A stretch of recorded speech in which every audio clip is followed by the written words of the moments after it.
खरं तर दुसऱ्यांच्या घरात फार कोणी ढवळाढवळ करू नये या मताची मी आहे आणि मी 10 वर्ष भारतीय जनता पक्षाचं आणि मित्र पक्षांचं नातं फार जवळून पाहिलंय. त्याच्यामुळे मला काय फार आश्चर्य वाटलं नाही. कारण अनेक त्यांचे मित्र पक्ष आज आमच्या बरोबर आहेत. त्याच्यामुळे आणि देशातले म्हणजे काश्मीर टू कन्याकुमारी. त्यामुळे ते मित्र पक्षांची कसे वागतात हे आम्ही अनेक वर्ष पाहिलेलं आणि आपल्याला आठवत असेल, की आम्ही जेव्हा काँग्रेस पक्षावर एकत्र काम केलं, त्यावेळी आपले 9, 8 का 9च खासदार होते. तेव्हा आदरणीय पवार साहेबांना 2 कॅबिनेट मंत्रालय होती.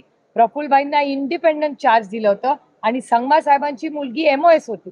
म्हणजे आमच्याकडे 9 असताना 3 म्हणजे 2 खाती कॅबिनेटची प्लस म्हणजे 2 कॅबिनेटची खाती, 2.5 खाती आदरणीय पवार साहेबांकडे होती. 1 एमओएस प्रफुल्लभाईंकडे आणि 1 अगाथा संगमा ज्या पहिल्यांदाच निवडून आल्या त्या अगदी यंग होत्या, त्या मला वाटतं 26-27 वर्षाच्या जेमतेम होत्या. त्यामुळे त्यावेळीच काँग्रेस, राष्ट्रवादी काँग्रेस पक्षांनी एकामेकाचा नेहमी मान सन्मान करूनच आम्ही काम केलंय. त्यामुळे आम्हाला असे काही अनुभव फारसे नाही. पण कानावर अनेक वर्ष भारतीय जनता पक्ष आणि त्यांच्या मित्र पक्षांचे जे काही आहेत कुणकुण, ती 10 वर्ष मी ऐकते.